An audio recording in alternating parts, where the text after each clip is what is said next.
విద్యార్థులకు నాణ్యమైన ఆహారం అందించడంలో ప్రభుత్వం విఫలమైందన్నారు మాజీ ఎమ్మెల్యే చిట్టెం రామ్మోహన్ రెడ్డి. అన్నంలో పురుగులు వస్తున్నాయని అధికారులకు చెప్పినా పట్టించుకోవట్లేదని మండిపడ్డారు. పేద విద్యార్థుల ప్రాణాలతో ప్రభుత్వం అధికారులు చెలగాటమాడుతున్నారన్నారు. విద్యార్థులకు నాణ్యమైన భోజనం అందించాలంటున్న మాజీ ఎమ్మెల్యే చిట్టెం రామ్మోహన్ రెడ్డితో మా ప్రతినిధి Naresh face to face. Maganur ప్రభుత్వ ఉన్నత పాఠశాల ఫుడ్ పాయిజన్ ఘటనపై మనతో పాటు మాట్లాడడానికి మక్తల్ మాజీ ఎమ్మెల్యే చిట్టెం రామ్మోహన్ రెడ్డి ఉన్నారు. సార్, పొద్దున్న నుంచి కూడా విద్యార్థులతో మాట్లాడుతూ ఉన్నారు. ఇక్కడ పరిస్థితిని సమీక్షించారు. అసలు ఎందుకు ఇంత దారుణమైనటువంటి పరిస్థితులు గురుకుల పాఠశాలలో కావచ్చు, ఇట్లా స్కూళ్ళలో కావచ్చు? ఇది టోటల్గా నిర్లక్ష్యం అండి. ప్రభుత్వ నిర్లక్ష్యం అని చెప్పొచ్చు. వాస్తవం చెప్పాలంటే ఇంతకుముందు 10 ఏళ్ల ముందు ఎప్పుడు ఇట్లా కాలే మాకు ఎన్నడూ కూడా. కానీ ఇప్పుడు ఈ ప్రభుత్వం వచ్చినప్పుడు చూస్తూ ఉన్నాము. మొన్న వేరే దగ్గర కూడా ఏదో గురుకుల పాఠశాల కూడా ఇదే విషపూరితమైన ఆహారం తిని వాళ్ళు అనారోగ్యం పైన ఒక అబ్బాయి కూడా చనిపోయినట్టుంది. ఎంత నిర్లక్ష్యం అంటే, ఇంతకుముందు నేను మహబూబ్నగర్లో అక్కడ అంతా చూసి వాళ్ళని అంతా పరామర్శించి అక్కడ కూడా హాస్పిటల్లో కూడా ఏ విధంగా అయితే వాళ్ళు పెట్టిన టిఫిన్లో కూడా పురుగులు రావడం అనేది చాలా విచిత్రం అండి. అది ఒక మహబూబ్నగర్ హెడ్ క్వార్టర్లో, అది పెద్ద హాస్పిటల్లో. అట్లా అక్కడే ఉన్నప్పుడు నేను అనుకున్న ఈ మారుమూల ప్రాంతాల్లో ఇంకెట్లుంటుంది అనుకుని ఇక్కడికి వచ్చి చూస్తాయి. ఇక్కడ అధికారులు అదే విధంగా మాట్లాడుతున్నారు. మీరే తీసుకొచ్చి పురుగులు వేసినని చెప్పి మాట్లాడతాడు ఒక ఆడియో. కొంచెం నెత్తింది ఆయనకు.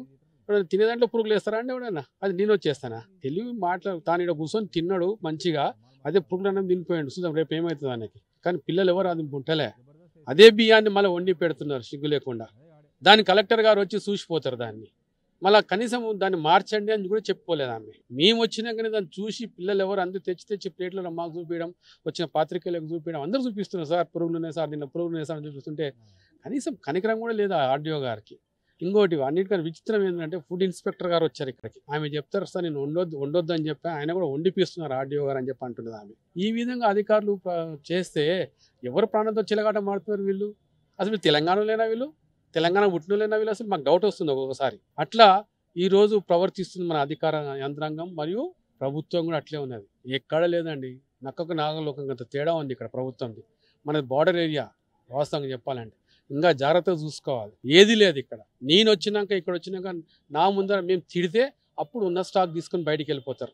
మళ్ళీ మేము తెప్పించి మళ్ళీ మేము ఇప్పుడు వండిపిస్తే ఇప్పుడు పిల్లలకు అంత భోజనాలు పెట్టించిపోతాం మేము. అది ఈరోజు మేము చేస్తున్న పని. కానీ అట్లా ఆ బుద్ధి వాళ్ళకి ఎందుకు లేకపోయింది? ఆ బియ్యం తీపిచ్చేసి కొత్త బియ్యం తెచ్చి ఎంబడే వండిపించి పిల్లలకు పెట్టకపోవడం. ఈరోజు అంతా మధ్యాహ్నం భోజనం లేదు వాళ్ళకి. అయినా క్లాసులో కూర్చొని చదువుకుంటున్నారు పిల్లలు. ఎంత పెద్ద మనసుతున్నారు ఆ పిల్లలు. వాళ్ళకున్న తెలివి వీళ్ళకి లేదు. అధికారుల మీదనే సస్పెండ్ చేస్తాము, వాళ్ళని సస్పెండ్ చేస్తామంటే కాదండి. మీరంటేనే భయం లేదు అధికారులకు, మీ కింది స్థాయి వాళ్ళకి. ఇప్పుడు ఒక ఆర్డీఓ గారికి ఆ మాట మాట్లాడిపోయింది, మేము పురుగులు తెచ్చేస్తామంట. మేము ఎవరైనా పురుగులు తెచ్చే బియ్యం మేము తెచ్చినామా? మేము పెట్టినామా బియ్యం ఇక్కడ? వాళ్ళ దాంట్లోనే పురుగులు కళ్ళతో చూపించినాం. దాంట్లో ఉన్న తేలుతున్నాయి గుడ్లు, పురుగుల గుడ్లు తేలుతున్నాయి బియ్యంలో. అది చూపిస్తే కూడా ఉంటాయండి, అవి ఉంటాయని మాట్లాడతారు. కనీసం కొంచెం కూడా కనికరం లేదు, ఏమీ లేదు. చాలా దరిద్రంగా తయారైపోయింది ఈ డిపార్ట్మెంట్. ఎక్సైజ్ కానీ, ఆర్డబ్ల్యూఎస్ కానీ, ఆర్డబ్ల్యూఎస్ ఇక్కడ హెడ్ మాస్టర్ గారు అంటారు, సార్ మాకు నీళ్లు లేవంటున్నాడు. మిషన్ పరిధిలో ఉన్నప్పుడు ఇచ్చినాం సార్, ప్రతి గ్రామాల్లో ప్రతి ఇన్స్టిట్యూషన్స్కి ఇచ్చినాం. స్కూల్ అనే ట్యాంక్ ఉంది, నీళ్ళు లేవంటారు. ఇది ఇలా పరిస్థితులు ఇక్కడ. జేబులోకి 100 రూపాయలు పెడితే పైప్ లైన్ వస్తే నల్ల పెట్టుకోలేరు అక్కడ. అది కూడా చేత కాదు వీళ్ళకి. ఎవడో రావాలి, ఎవడో పెట్టాలి, ఎవడో చేయాలంటే ఎవరు చేస్తారు? సార్ చెప్పండి, అధికారులకు చెప్పండి, ఆర్డీఓకి చెప్పండి, కలెక్టర్కి చెప్పండి. ప్రతి ఒక్కరు చెప్తే వాళ్ళు చూసి పెడతారు కదా. వాళ్ళకు మంచిగా కనపడుతుంది సార్ అని. దాంట్లో పురుగులు అంటే ఇప్పుడు ఎట్లునే అంటే ఏదో సామెత అంటారు కదా, పచ్చ కాంబీర్లకు వచ్చినాకంతా పచ్చగా కనపడుతుందని. వాళ్ళంతా అట్లాంటి వాళ్ళే. వాళ్ళంతా పురుగులకి వెళ్ళి వచ్చిన అనిపిస్తుంది మాకు. అందుకే ఆ పురుగు వాళ్ళ కళ్ళకి కనపడతలేవు. మా అట్లాంటి పురుగులు అంటే తినే పిల్లలకు పురుగులకు కళ్ళు కనపడుతున్నాయి. అది తీసుకొచ్చి ప్లేట్ ముందర పెడుతుంటే కూడా అవి ఉంటాయండి అంట. ఇప్పుడు ఇట్లా మాట్లాడితే రేపటి నాడు పిల్లల భవిష్యత్తు ఏం కావాలి? వేరే స్కూళ్ళలో పోంటున్న పిల్లల భవిష్యత్తు ఏం కావాలి? తెలంగాణ రాష్ట్రంలో చదువుతున్న పిల్లల భవిష్యత్తు ఏం కావాలి?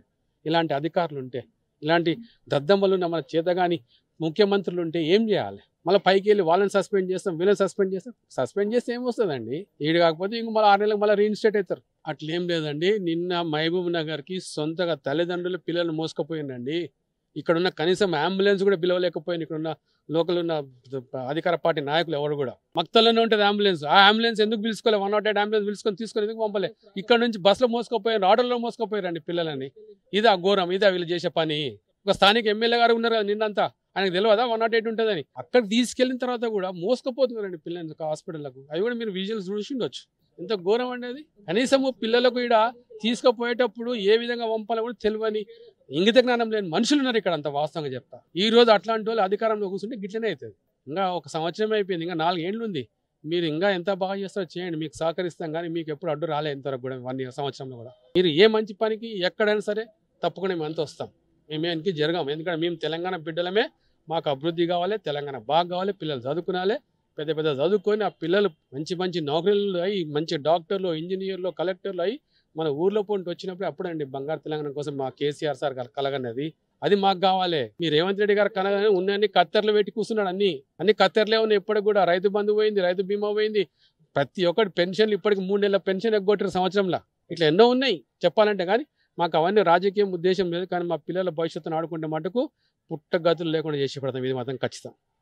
ఫుడ్ పాయిజన్ ఘటనలో పూర్తిగా ప్రభుత్వ యంత్రాంగం విఫలమైందని, ఇక్కడ నిన్న జరిగినటువంటి ఘటన మరొక ముందుకే మరోసారి ఇవాళ మధ్యాహ్నం కూడా అదే పురుగులు ఉన్నటువంటి బియ్యాన్ని తోటి వంట చేసి విద్యార్థులకు వండించే ప్రయత్నం చేశారని, ఇది పూర్తిగా అధికారుల నిర్లక్ష్యమని, మళ్ళీ అదే పురుగుల అన్నాన్ని విద్యార్థులకు వడ్డించారు. విద్యార్థుల ప్రాణాలతోటి ఇటు విద్యాశాఖ కావచ్చు, ఇక్కడ ఉన్నటువంటి అధికారులు చెలగాటమాడుతున్నారు. ఈ రకమైనటువంటి వస్తువులతో వంట చేయడం వల్ల ఈ వరుస ఘటనలు జరుగుతున్నాయని, ఈ ఘటన పూర్తిగా ఇటు ప్రభుత్వ యంత్రాంగం విఫలంగా మాజీ ఎమ్మెల్యే చిట్టెం రామ్మోహన్ రెడ్డి చెప్తున్నారు. వీడియో వెంకటతో నరేష్, టీ న్యూస్, నారాయణపేట జిల్లా.